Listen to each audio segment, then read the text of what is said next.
Con la clasificación lineal, se puede mejorar la genética de su hato.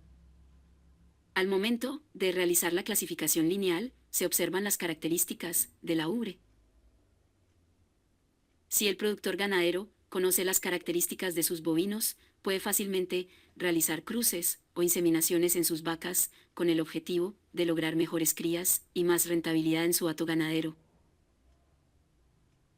Evaluar a los bovinos permite al ganadero realizar una buena selección para reproducir en su hato solo a los ejemplares con las mejores características genéticas. A esto se le conoce como clasificación lineal bovina, que tiene como fin valorar de forma individual cada bovino.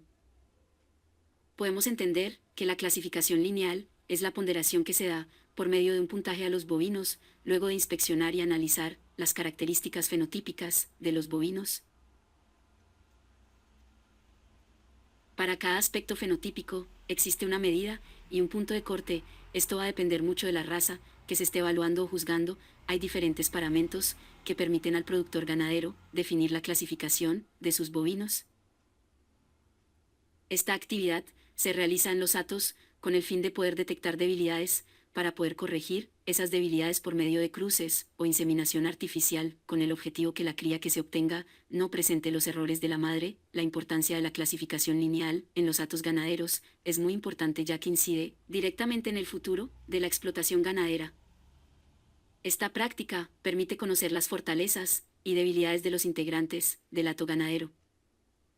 A continuación, te mencionamos algunas de las variables más estudiadas en la clasificación lineal.